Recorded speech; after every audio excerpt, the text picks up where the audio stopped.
Astaghfirullah. Insyaallah kita akan membahas tentang beberapa amalan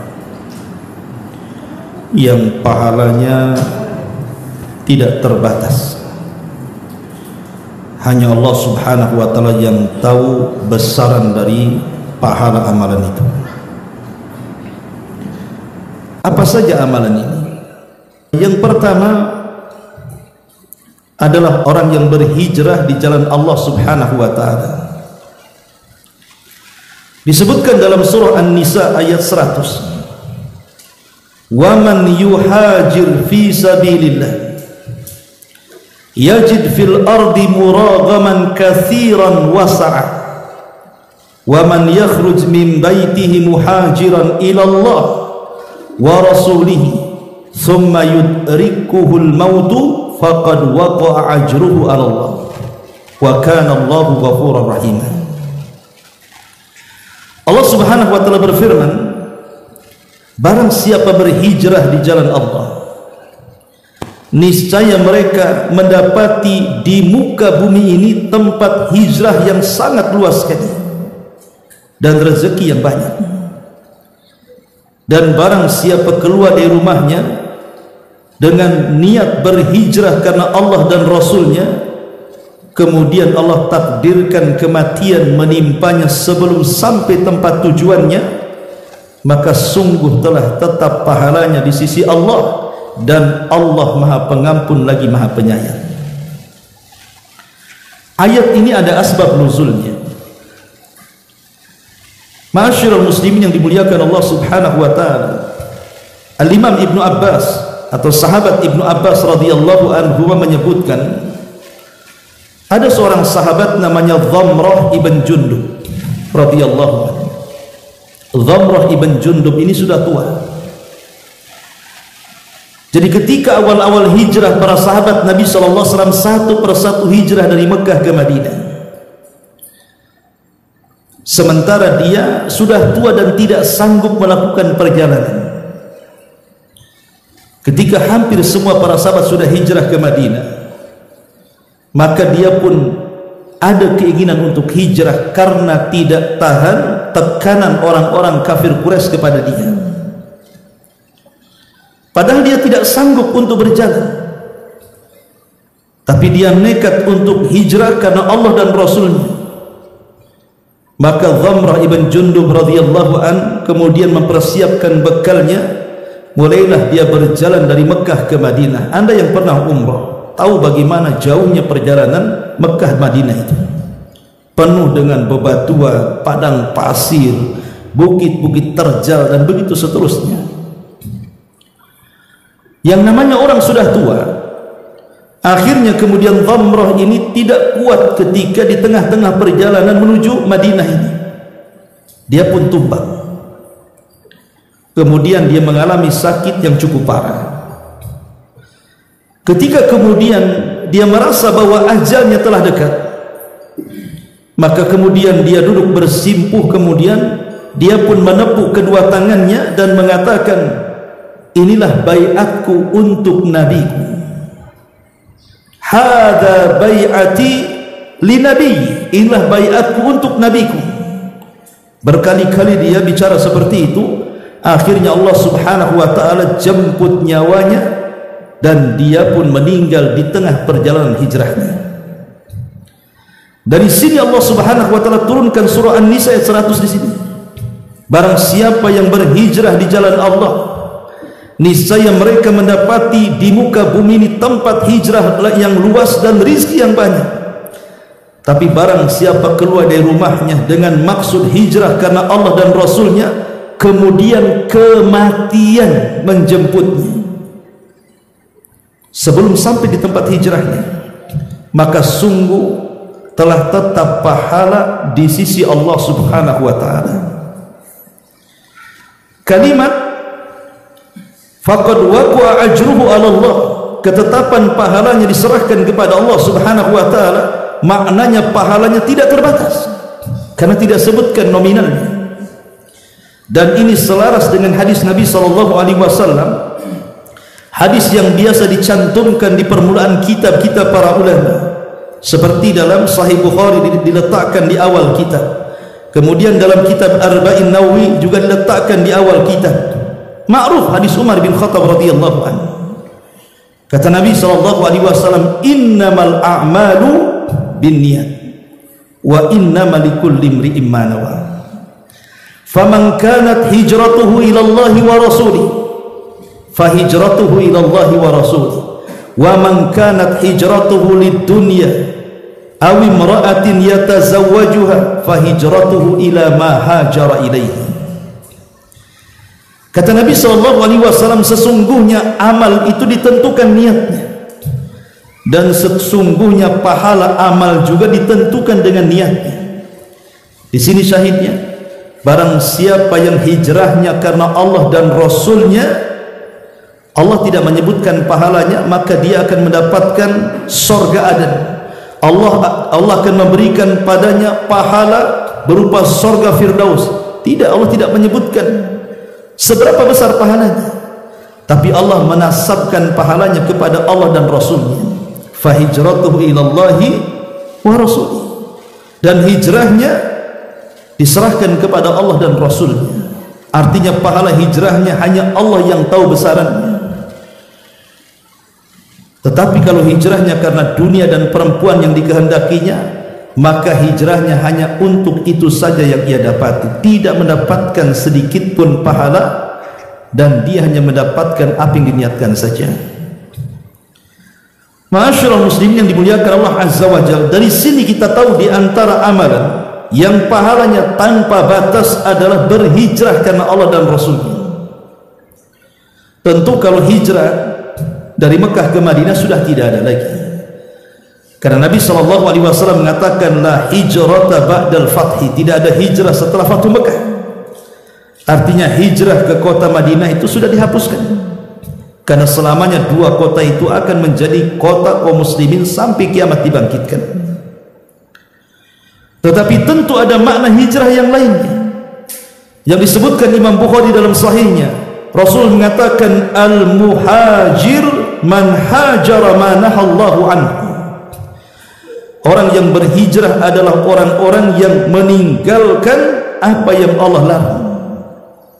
Itulah orang yang hijrah, orang-orang yang meninggalkan apa yang Allah Subhanahu wa ta'ala larang. Dari sini kata para ulama bahwa hijrah itu ada macam-macam bentuknya. Yang pertama, bisa saja yang dimaksud hijrah di sini adalah seseorang hijrah dari negeri kafir ke negeri Islam. Namanya ada orang yang hidup di negeri kafir, kemudian dia tidak bisa melaksanakan syariat Islam di situ, maka dia boyong semua keluarganya, kemudian minta suaka ke negeri Islam dan menetap di negeri Islam. Ini juga makna hijrah. Atau yang kedua, makna hijrah ini keluar dari negeri yang banyak menyelisih sunnah Nabi SAW di situ. Banyak perkara-perkara bid'ah yang dilakukan sehingga dia tidak bisa mengingkarinya. Maka dia pun keluar dari negeri tersebut kemudian berpindah ke negeri sunnah. Itu juga memiliki makna hijrah. Atau umpamanya di negeri itu atau daerah itu penuh dengan keharaman. Umpamanya seseorang hidup di lingkungan, mungkin di sekitarnya lokalisasi, di sekitarnya tempat-tempat mabok, diskotik dan yang semacamnya, sehingga tidak aman dirinya, istrinya dan anak-anaknya. Akhirnya hijrah di tempat itu ke tempat yang lebih baik lagi. Itu juga bagian daripada hijrah. Termasuk juga hijrah di tempat yang di situ dia tidak bisa melaksanakan syariat Islam. Banyak larangan-larangan yang kemudian ditabrak di situ, maka dia berhijrah meninggalkan itu semua dengan memperbaiki dirinya. Mungkin dirinya dulu seorang ahli maksiat, mungkin dirinya dulu seorang ahli mungkar, suka melakukan dosa dan kemaksiatan, maka dia berubah.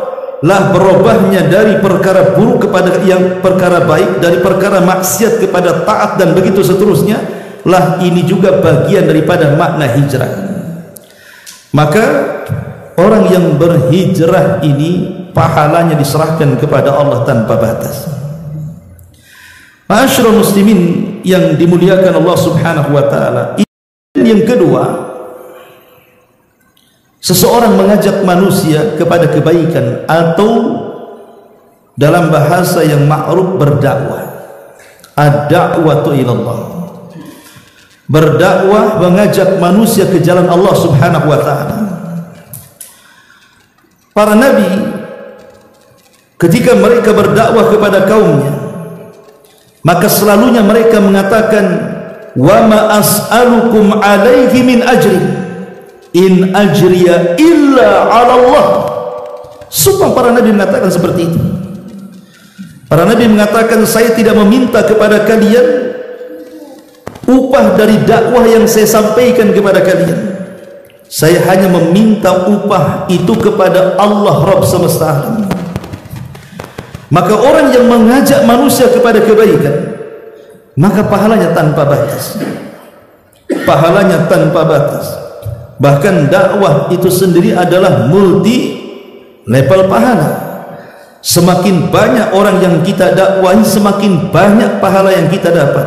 Makanya Rasul mengatakan, man dalla ala khairin kafa'ili. Siapapun yang mengajak manusia kepada kebaikan, maka pahalanya sama dengan orang yang melakukannya.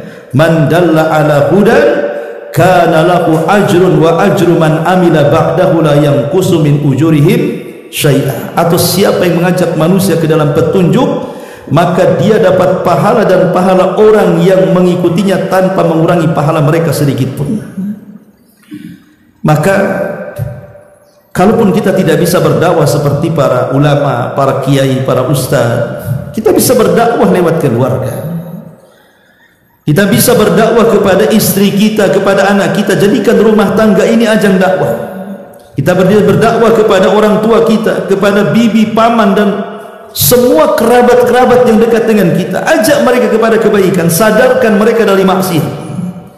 Karena pahala orang yang berdakwah itu tanpa batas.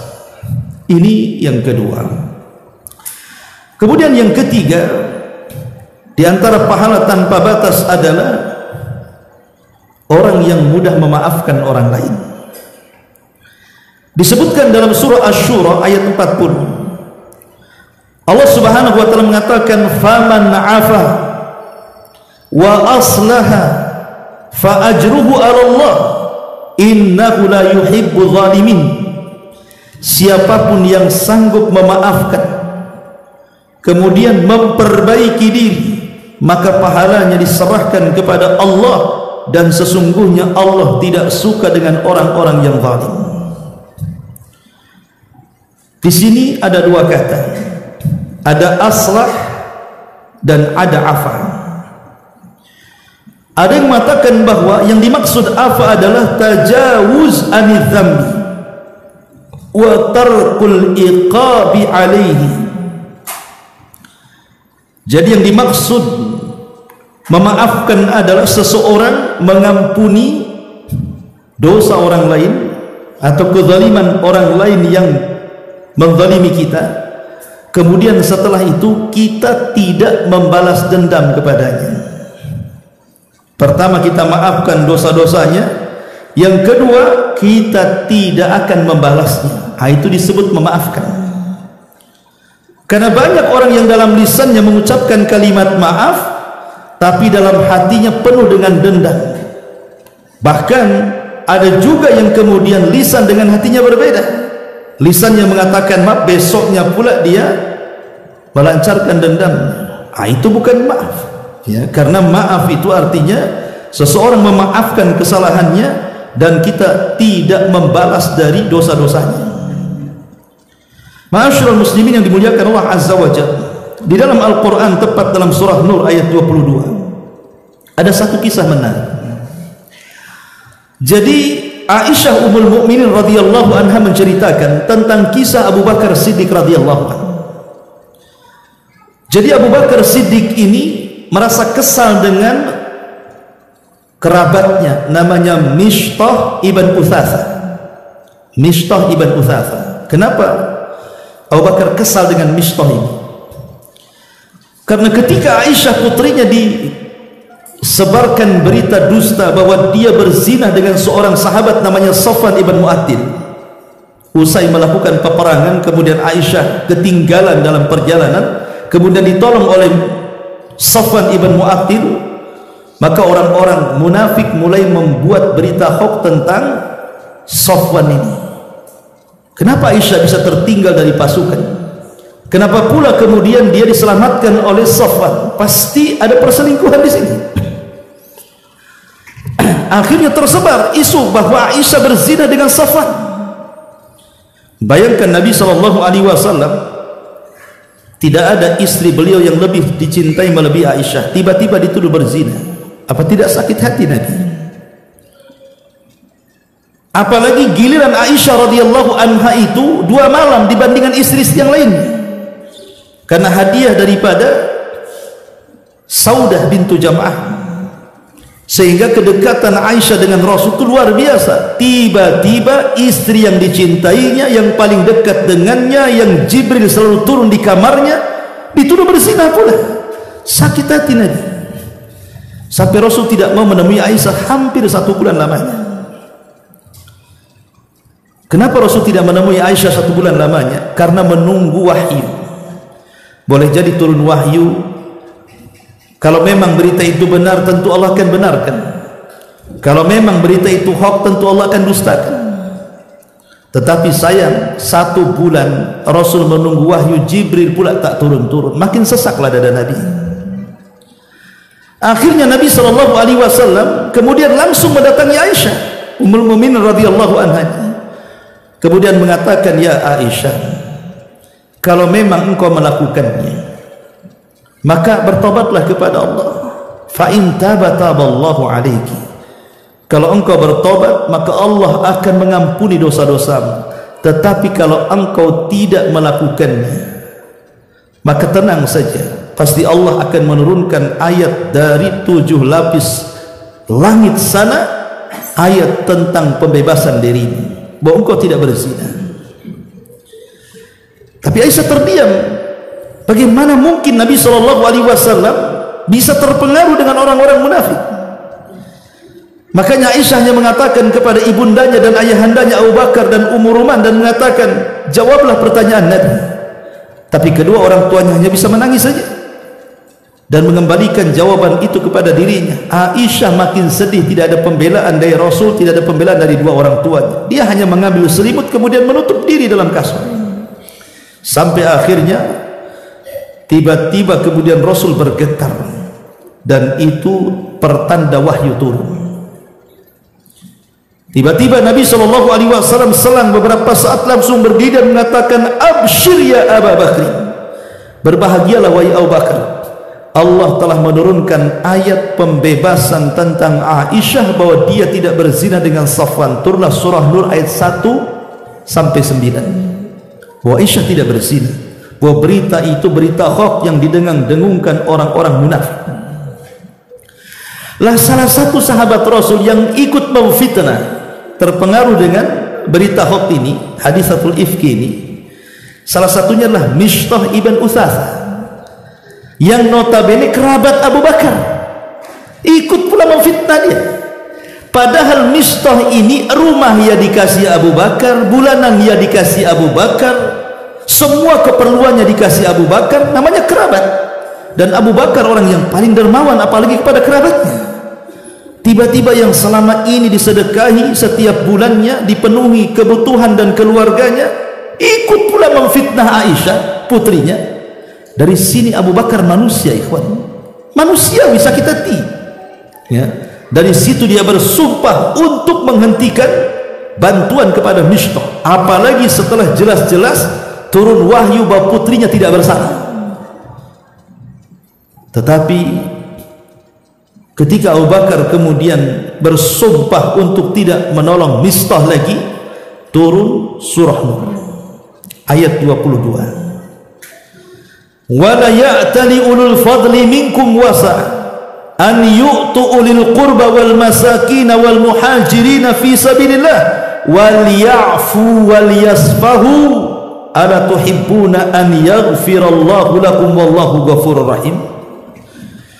Tidak boleh orang-orang yang diberikan kecukupan seperti Abu Bakar tiba-tiba bersumpah untuk tidak memberikan sedekah hartanya kepada kerabat, orang miskin dan orang-orang yang berhijrah di jalan Allah. Tapi hendaklah dia harus memaafkan dan berlapang dada. Tidakkah Allah ingin mengampuni dosa-dosamu? Dan Allah itu Maha Pengampun lagi Maha Penyayang. Ditegur oleh Allah Azza wa Jalla di sini. Ketika turun ayat ini, langsung Abu Bakar Siddiq radhiyallahu anhu bersumpah untuk kembali menafkahi Mistah 2 kali lipat daripada sebelumnya. Luar biasa. Itulah sifat al-afu namanya. Abu Bakar memaafkan Mistah dan tidak akan membalasnya lagi. Karena tujuan dia itu memberikan sedekah kepada kerabatnya dan orang-orang miskin adalah ingin supaya dosa-dosanya diampuni oleh Allah Subhanahu wa taala. Maka sifat al-afwi ini adalah sifat yang luar biasa yang harus dimiliki setiap muslim. Di dalam surah Al-Imran ayat 133 sampai 134 Allah juga mengatakan wasari'u ila maghfirati min rabbikum wa jannatin arduha as-samawati wal ardu iddat lil muttaqin alladzina yunfikuna fi sarra'i wad dharra'i wal kadiminal ghaidha wal 'afina 'anil nas wallahu yuhibbul muhsinin. Bersegeralah kalian menuju ampunan dari Rabb kalian, karena surga yang luasnya selangit dan sebumi itu diperuntukkan untuk orang-orang yang bertakwa. Siapa orang yang bertakwa itu? Orang-orang yang menginfakkan harta mereka baik dalam kondisi sembunyi-sembunyi ataupun terang-terangan. Kemudian juga sifatnya wal kadhiminal ghaib. Orang yang bertakwa adalah orang yang menyembunyikan emosinya, kemarahannya dalam dadanya, dia pendam saja. Wal afina 'anil nas, dan dia pun memaafkan manusia. Wallahu yuhibbul muhsinin, dan Allah sangat suka dengan orang-orang yang berbuat baik.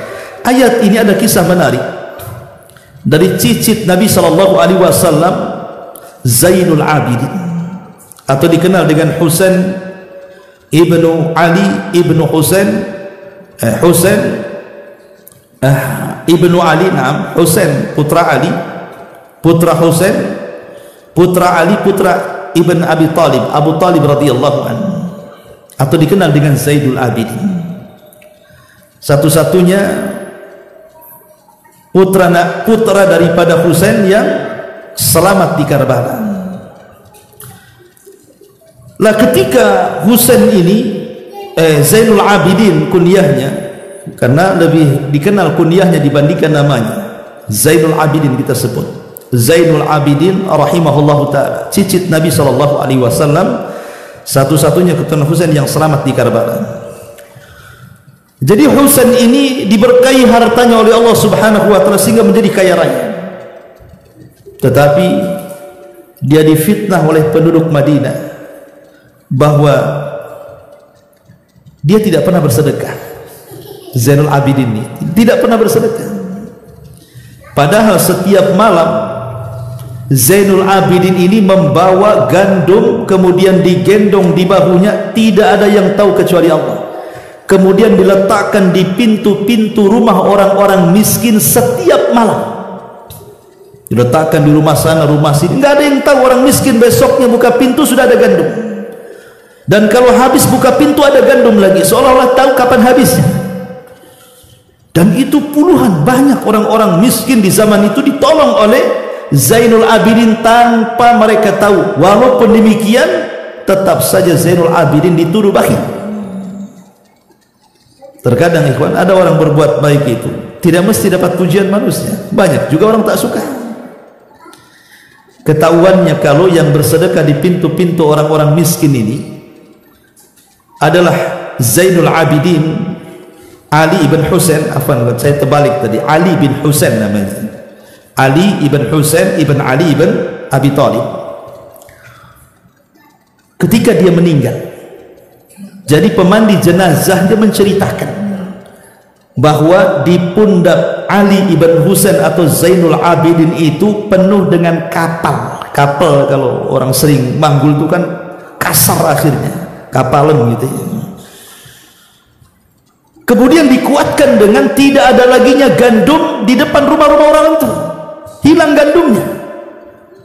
Maka orang-orang pun membicarakan dan mereka pun kemudian menyesal karena sudah menuduh Ali bin Husain. Apa gunanya penyesalan, ikhwan? Kalau orang yang kita berbuat zalim kepadanya sudah meninggal. Makanya kalau seandainya kita pernah menyakiti orang sebelum meninggal, minta maaf dia. Sebab kalau sudah meninggal, maka tinggal satu qisas pada hari kiamat. Mau minta maaf sama siapa? Kita zalim sama dia. Ya. Tapi ada satu kisah menarik dalam ayat surah Nur ayat 22 ini. Surah Al-Imran ayat 133-34 ini. Jadi Ali bin Husain ini punya pembantu, seorang budak. Satu hari Ali bin Husain atau Zainul Abidin ini ngomong sama pembantu yang budaknya itu, tolong ambilkan air panas kepadaku. Ya mungkin bahasa kita pengen ngopi lah kan gitu. Ya. Maka didatangkanlah air itu dalam satu bejana. Qadarullah tersandung pula lah budak ini. Akhirnya bejananya tumpah, kemudian terkena Ali bin Husain. Air panas ya, terkena bajunya. Ya.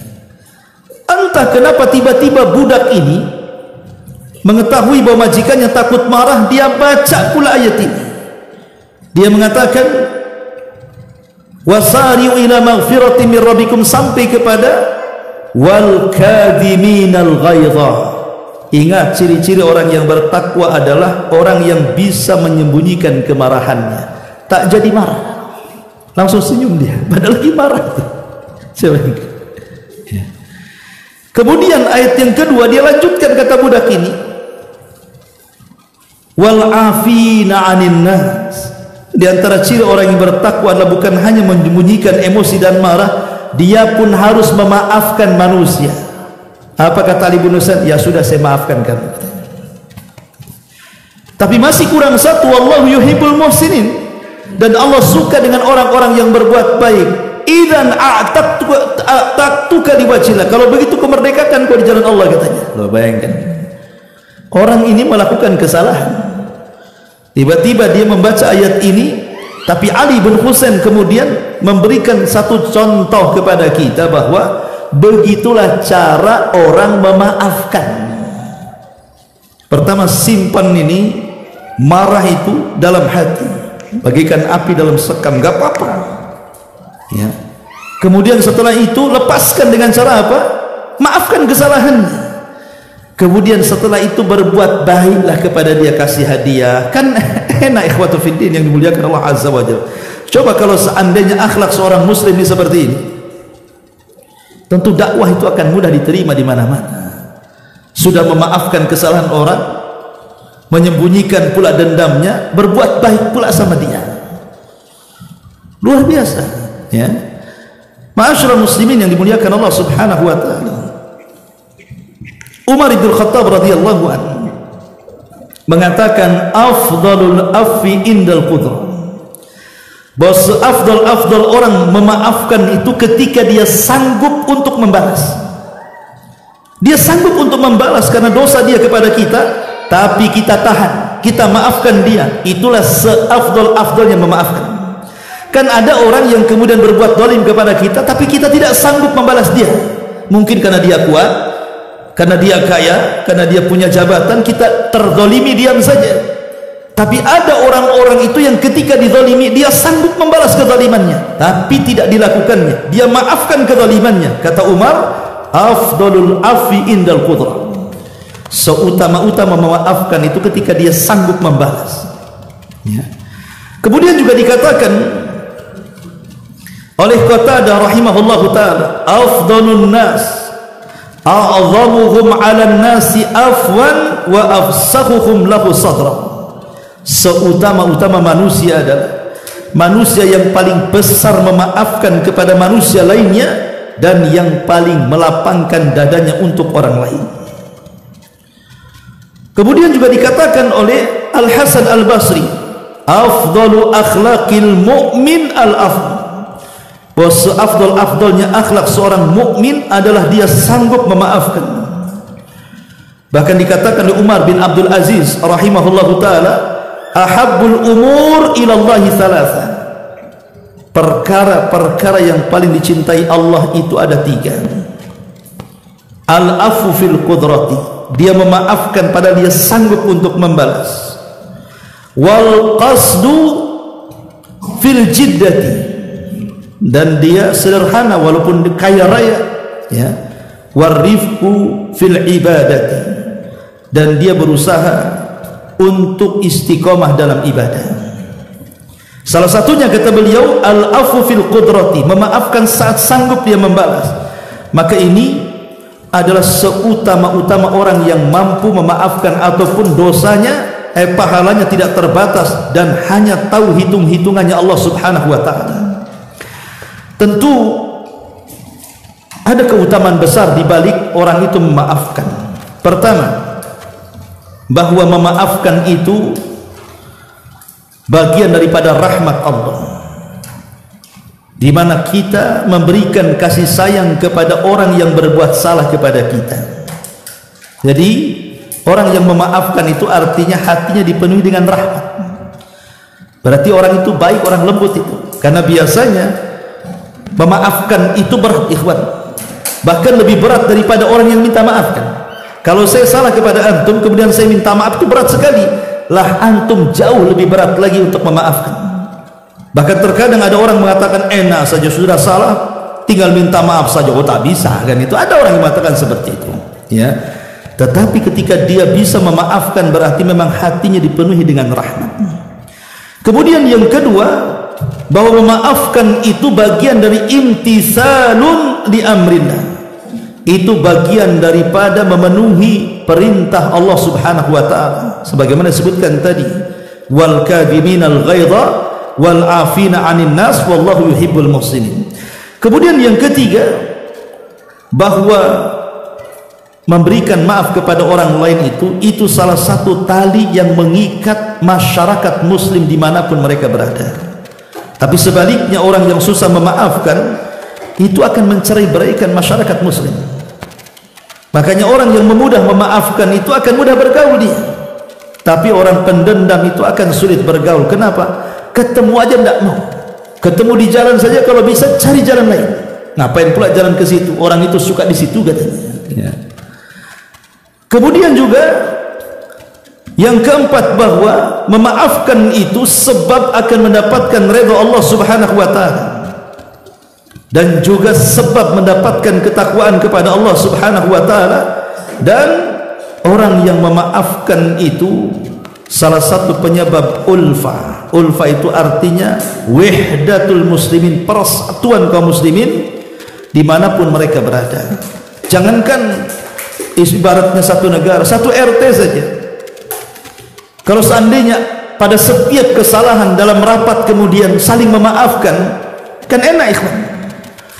Ini enggak, kadang-kadang saling menyalahkan dalam rapat itu. Nanti selepas bubar rapat itu mau ketemu lagi, malas rapat katanya. Kenapa? Begini, begitu, begitu. Coba tingkat RT saja kadang-kadang kalau tidak menjadi pemaaf itu bubar itu masalah rapat itu, ya. Kemudian juga bahwa kita ini sedang berakhlak dengan akhlak Allah, karena di antara satu nama-nama Allah Subhanahu wa taala adalah Al-Ghafir, At-Tawwab, ya, Al-Afu, itu nama Allah. Lah ketika kemudian kita ini berusaha untuk memaafkan orang lain, berarti telah bersifat dengan sifat Allah, telah tasyabuh dengan nama-nama Allah, dengan harapan ketika kita memaafkan orang, Allah juga memaafkan dosa-dosa kita. Itu harapan kita ini ketika menjadi orang pemaaf, supaya Allah memaafkan dosa dan kesalahan kita, ya. Dan lebih daripada itu, bahwa memaafkan itu adalah bentuk syukur kita kepada Allah Subhanahu wa taala. Tetapi memaafkan itu kan ada dua. Apa semua orang yang salah dimaafkan? Tidak. Tidak semua orang yang melakukan kesalahan dimaafkan. Karena memaafkan itu ada dua jenis, ada afwun mamduh, ada afwun mazmum. Ada memaafkan terpuji, ada memaafkan tercela. Bagaimana sifat memaafkan terpuji? Ya tentu ketika seseorang memaafkan orang lain tanpa syarat dan kesalahannya memang pantas untuk dimaafkan, dan ketika dimaafkan tanpa memberikan syarat betul-betul karena mencari ridha Allah Subhanahu wa taala, maka ini bagian daripada akhlak yang baik. Karena ada orang memaafkan itu pakai syarat kan? Saya maafkan kamu, tapi jangan kau ulangi. Syaratnya. Ya. Ada orang pakai syarat kan? Ya. Baik, saya maafkan, tapi awas. Kalau kemudian orang memaafkan dengan syarat, berarti belum merupakan belum totalitas ketika dia itu memberikan maaf. Kalau kasih maaf, selesai kasih maaf, nggak usah pakai syarat-syarat. Ya. Seperti umpamanya kita ini menasihati anak kita dengan penuh dengan kecintaan. Baik, abimu sayang dengan kamu, tapi kamu harus belajar. Itu kan syarat namanya. Ya. Abimu sayang kepadamu, tapi awas kalau ke sana. Gak boleh sayang-sayang saja. Kenapa pakai syarat? Berarti kan dia tidak mutlak syarat sayangnya kepada anak kan? Sama dengan orang memaafkan juga gitu. Maka memaafkan terpuji itu ketika dia memaafkan betul-betul tanpa syarat, dan memang ketika memaafkan itu dia mencari pahala Allah Subhanahu wa taala. Tapi di sana ada afun madmum. Memaafkan itu sangat tercela. Apa saja? Mereka adalah orang-orang yang memang tidak layak untuk dimaafkan. Seperti umpamanya ada orang mencuri, kemudian sampai ke tangan pengadilan hakim. Hakim tidak boleh memaafkan, harus ditegakkan had, hukuman. Mencuri potong tangan. Makanya di zaman Nabi SAW ada seorang wanita anak pejabat dari satu kabilah mencuri. Sampailah kabar ini kepada Rasul. Kata Rasul, potong tangan. Tiba-tiba kerabatnya mengatakan, gimana ya caranya melobi Rasul agar jangan dipotong tangannya? Oh kalau gitu kita lobi saja istri-istri. Maka salah satu istri Rasul kemudian meminta agar wanita dimaafkan. Kata Rasul, tidak, potong tangannya. Kemudian mereka melobi lagi, kita cari aja orang yang paling disayang Nabi. Siapa yang paling disayang Nabi? Usama ibn Zaid. Itu sahabat yang paling disayang oleh Nabi. Bilang sama Usama, bisa nggak melobi Rasul jangan dipotong tangannya? Usama datang kepada Rasulullah, marah Rasul dan mengatakan, hei Usama, hancurnya umat sebelum kalian. Itu kalau mencuri anak pejabat, itu hukum itu tumpul ke atas tajam ke bawah. Tapi kalau orang miskin yang mencuri, langsung ditegakkan hukuman. Kemudian Rasul mengatakan, ya Usama, lau Fatimah binta Muhammadin saraqat laqata'tu yadaha. Hei Usama, kalau Fatimah putriku mencuri, aku yang akan potong tangannya. Jadi kalau sudah sampai ke tangan hakim, tidak boleh hakim membatalkan hukuman, harus ditegakkan hukumannya. Ya, ini yang pertama contoh. Kalau sampai memaafkan, tercela di sini, menyelisih sunnah Nabi Sallallahu Alaihi Wasallam. Ya. Ataupun umpamanya para pelaku maksiat yang kita tahu bahwa maksiatnya itu tidak akan berhenti, tidak bisa dimaafkan. Umpamanya antum punya tetangga, di rumahnya ada mabuk, ada ini, ada itu, lapor RT. Ya, kemudian rame, akhirnya antum laporkan ke polisi, ditangkap, minta ampun sama antum supaya dicabut laporannya umpamanya kan. Tapi antum tahu kebiasaan orang itu yang ke-100 kalinya ngelapor itu. Ini yang ke-100 kalinya ngelapor gitu kan, tetap aja keluar dari penjara gitu lagi. Orang kayak gini ngapain dimaafkan? Proses kan itu. Ya, jadi ada orang-orang itu yang tidak kapok gitu lah, yang tidak kapok ngapain dimaafkan? Supaya ada efek jerah kan. Ataupun mungkin dia orang yang punya akidah sesat, menyesatkan, ngaku nabi, menyesatkan manusia, nggak bisa dimaafkan, proses. Ya. Supaya jerah dia. Karena kadang-kadang ada di negeri kita ini orang yang ngaku Imam Mahdi, ngaku nabi, ngaku ini, ngaku itu, diproses di kepolisian. Tiba-tiba kemudian cukup membuat pernyataan minta maaf, dilepas lagi. besoknya ngaku lagi. Ya harusnya ya diproses supaya dia jera kan itu, supaya tahu Imam Mahdi itu di penjara. Kalau dia ngaku Nabi supaya tahu Nabi di penjara kan itu, ya itu kan palsu ya. Kalau Nabi asli Imam Mahdi ngapain di penjara kan? Ya dibayar kan itu. Masyaallah muslimin yang dimuliakan Allah Azza wa Jalla, ini di antara yang ketiga bahwa amalan-amalan yang tanpa batas itu adalah mudah memaafkan. Kemudian yang keempat, as-sabr, sabar. Ya. Karena Allah Subhanahu wa taala mengatakan ketika bicara soal sabar itu, Allah mengatakan innama yuwaffas sabiruna ajrahum bighairi hisab.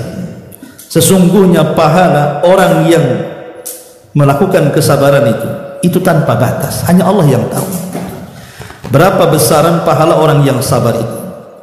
Ikhwatu fiddin, rukun sabar itu ada 3.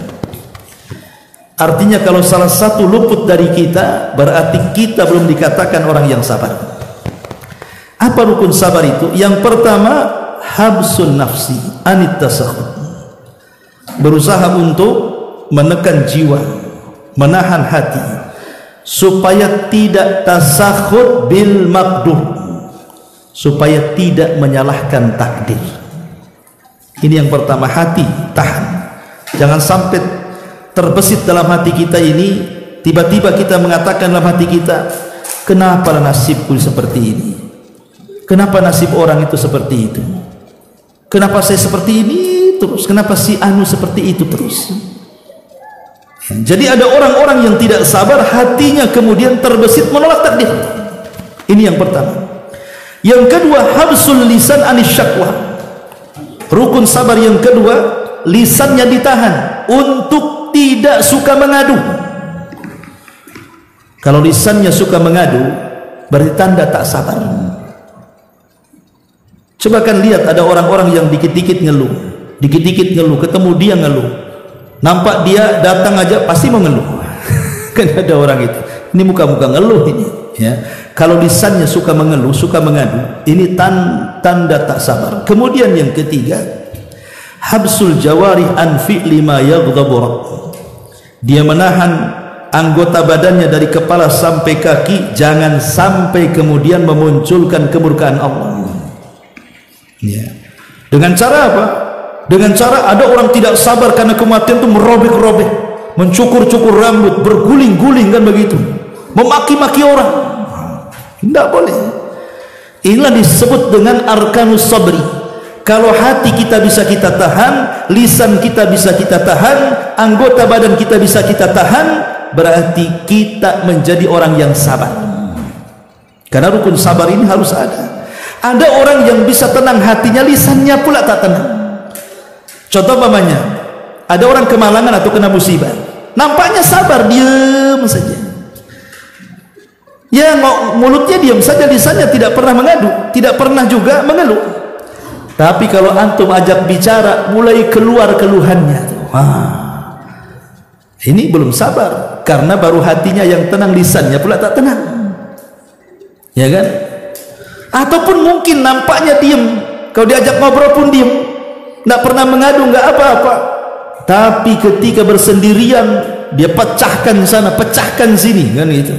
Dia rusak sana, rusak sini, teriak-teriak. Ini bukan sabar, ya. Karena sabar itu rukunnya 3 tadi: tahan hati, tahan lisan, tahan anggota badan. Itulah baru disebut sabar, ya.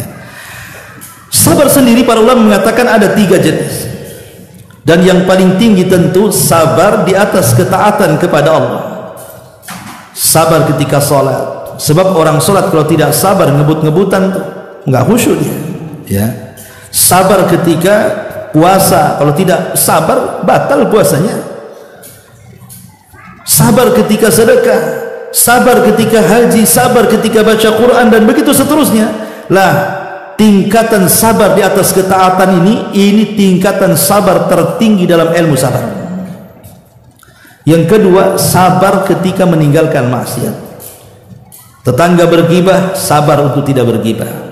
Tetangga berjalan ke tempat maksiat, saya tidak akan berjalan ke tempat maksiat, sabar. Ketika ada orang bermusuhan, diajak, ayo kita musuhan juga. Oh tidak, kau aja yang bermusuhan, saya tidak. Sabar. Ini tingkatan kedua nih, sabar ketika meninggalkan kemaksiatan. Dan tingkatan yang ketiga, sabar ketika menerima qada dan qadar. Boleh jadi mungkin diganggu kesehatannya, diganggu ekonominya, diganggu keluarganya dengan musibah dan berbagai macam ujian, dia sabar. Dan biasanya kalau disebut sabar, biasanya diitlakkan ke yang ketiga, ya, sabar ketika menghadapi qada dan qadar Allah Subhanahu wa taala. Ma'asyiral muslimin yang dimuliakan Allah Subhanahu wa taala. Lah, ada 4 manusia ini ketika menghadapi antara ketaatan dan maksiat ini, kemudian berhadapan dengan sabar, itu ada 4 jenis, ikhwan. Pertama, ada orang yang sabar ketika melaksanakan ketaatan, sabar juga tidak melakukan kemaksiatan, maka ini orang yang paling mulia di hadapan Allah. Antum sabar dengan sholat, dengan puasa, dengan zakat, baca Quran, zikir, hadir majlis taklim, tapi di luar juga sabar. Saya tidak berzina, saya tidak mencuri, saya tidak ghibah, saya tidak namimah, saya tidak menghina, saya tidak membuli, macam-macam ditinggalkan maksiat. Di satu sisi dia sabar di atas ketaatan, di sisi lain sabar untuk tidak maksiat. Ini manusia paling mulia. Yang kedua, ada sabar ketika melaksanakan ketaatan. Oh, ketika sholat dia sabar, sholat juga, hadir juga di majelis taklim, baca Quran juga, berzikir juga, puasa juga, bahkan haji umrah pun pula dia. Tapi tak sabar ketika dia maksiat. Sholat masih juga lah dia makan riba, ya. Sholat masih demen juga dia berzina. Sholat masih juga dia buka judi online. Sholat masih juga dugem tengah malam. Itu namanya sabar di satu sisi, tidak sabar di sisi lain, kan? Maka yang seperti ini, ikhwatu fiddin, muliakan Allah Azza wa Jal, harus introspeksi diri, ya. Kemudian yang ketiga ini terbalik. Mungkin dia tidak zina, dia tidak judi, dia tidak menggibah, pokoknya dia berusaha maksiat ditinggalkan dia, tapi tak sholat pula dia, ya. Nak sholat, puasa Ramadan tidak, kan itu, tapi akhlaknya bagus, dia tidak mau maksiat dia.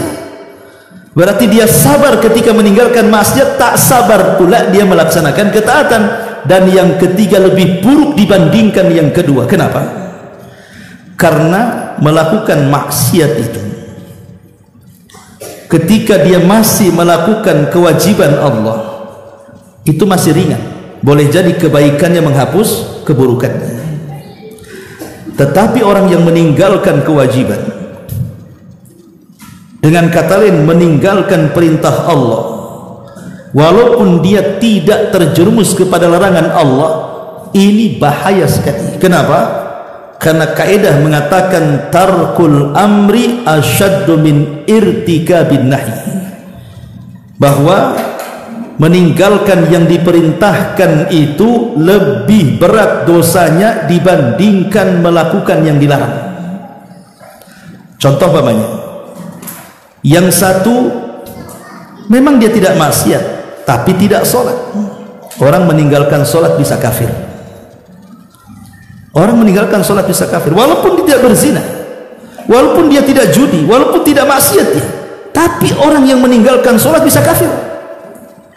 Tapi yang satunya, dia meninggalkan sholat, dia menjalankan sholat, dia tidak pernah meninggalkan sholat, ya, tetapi dia melakukan maksiat, umpamanya berzina, berjudi. Orang maksiat berjudi selama tidak menghalalkan maksiat, dia tidak kafir, karena dia masih sholat, kan begitu.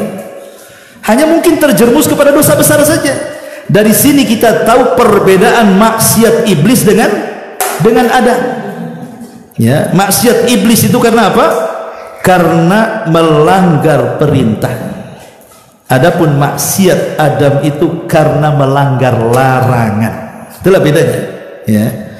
Maksiat iblis melanggar perintah. Allah perintahkan sujud, tak mau sujud. Berarti meninggalkan perintah, kan? Tapi maksiatnya Adam, jangan kau dekat pohon ini, dekat pula dia. Berarti maksiatnya Nabi Adam itu meninggalkan larangan ataupun terjerumus kepada larangan, dan Adam lebih ringan dibandingkan iblis. Makanya Adam bertobat dan iblis tidak bertobat. Ya.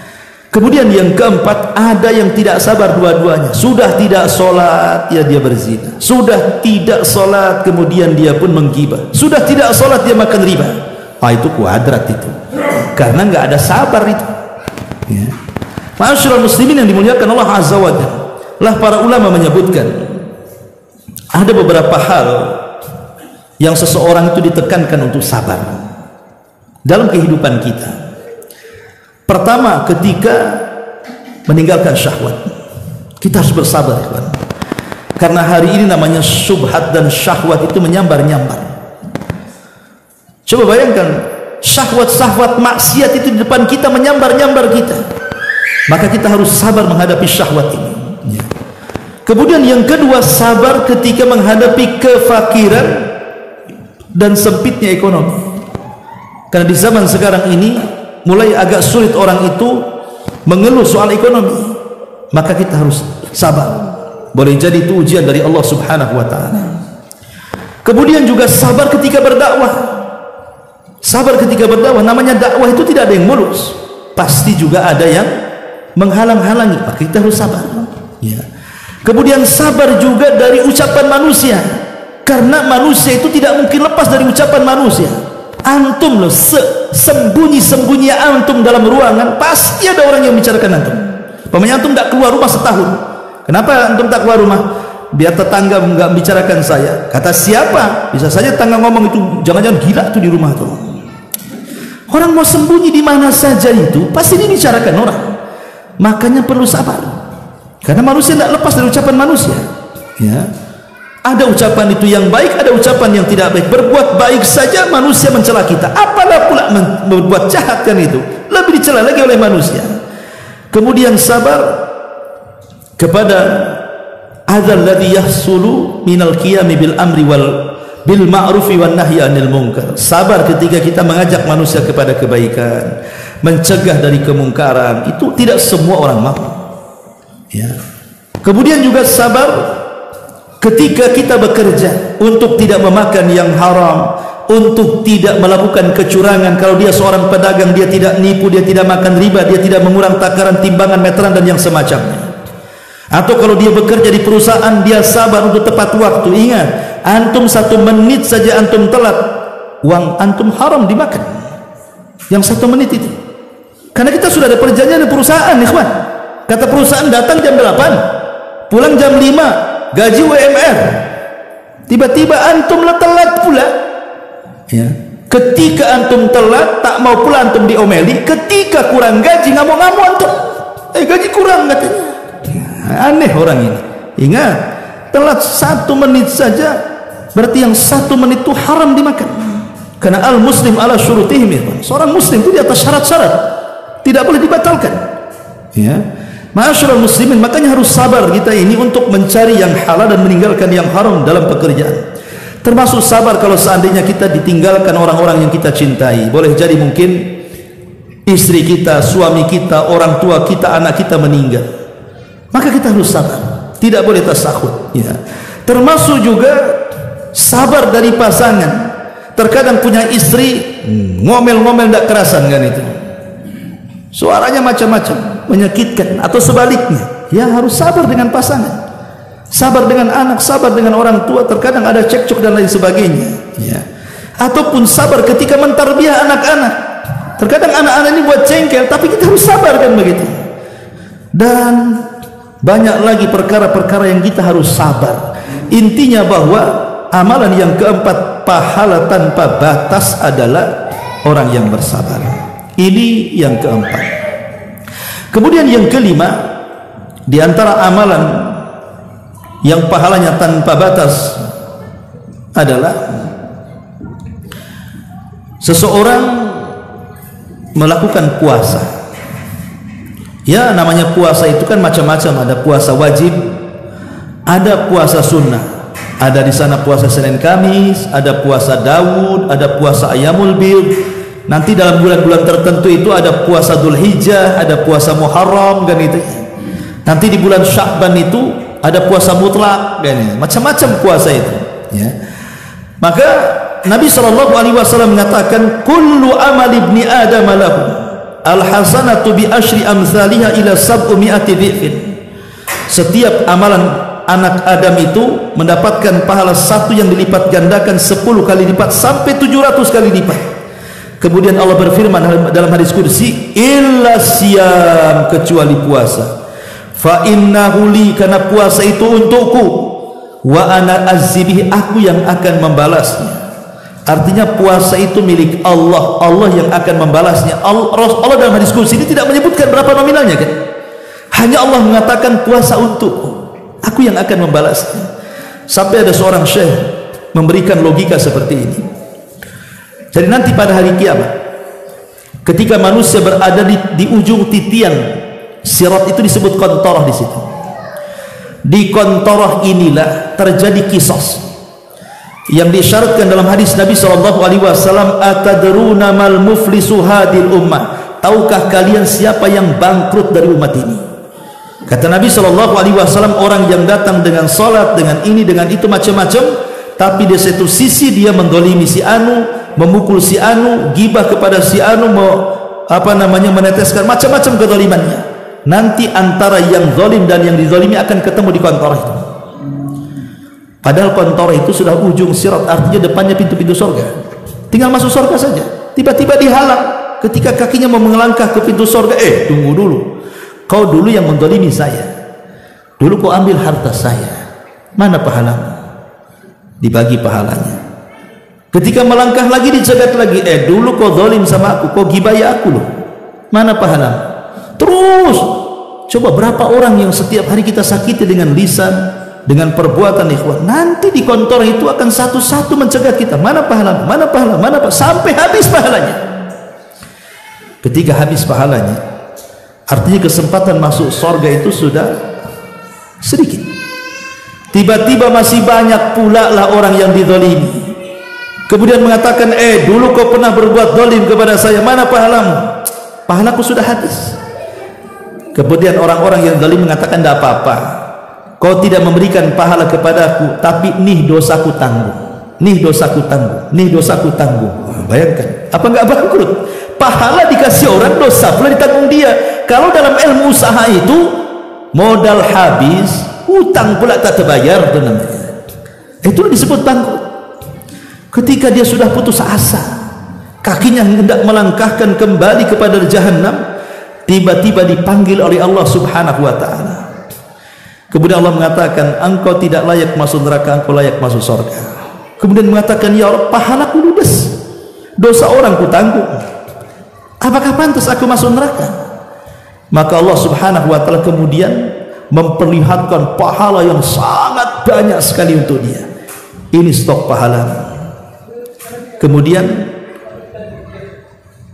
dikatakan bahwa itulah pahala puasa yang disabdakan Nabi SAW hadis qudsi itu, as-sawmu li wa ana azzibihi, puasa itu untukku, kata Allah, aku yang akan membalasnya. Rupanya pahala puasa disimpan oleh Allah sebagai kejutan bagi orang-orang yang sudah putus asa pada hari kiamat. Makanya jangan malas untuk puasa. Walaupun Senin Kamis, puasa Daud, Ayamul Bid, puasa mutlak dan begitu seterusnya kan itu. Ini yang kelima, ya. Masyaallah muslimin yang dimuliakan Allah Subhanahu wa taala. Kemudian yang terakhir, yang keenam, ya. Di antara puasa tanpa batas adalah seseorang yang melaksanakan qiyam al-lail, salat malam. Perhatikan sebuah hadis. Hadis ini dari Abdullah ibn Amr ibn As radhiyallahu anhu. Rasulullah SAW bersabda, kata Nabi SAW, man qama bi asyri ayatin lam yuktab minal ghafilin.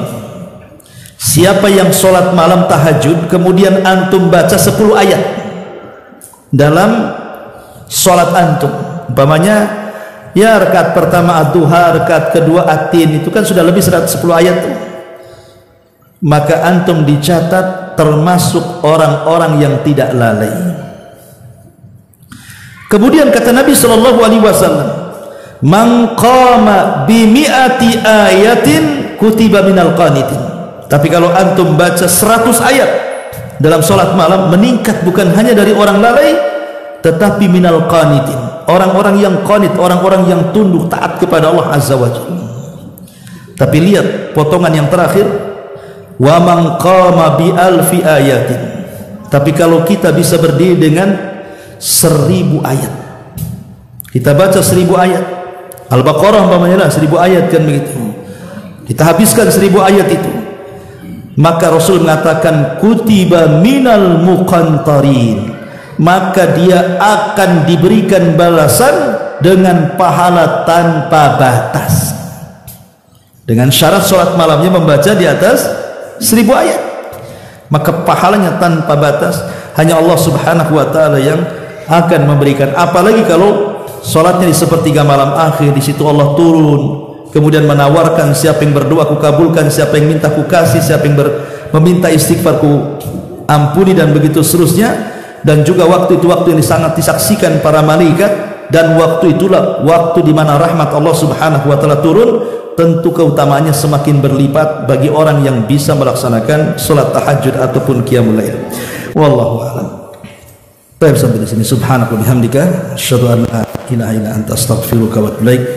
Allahu ta'ala alam. Assalamualaikum warahmatullahi wabarakatuh.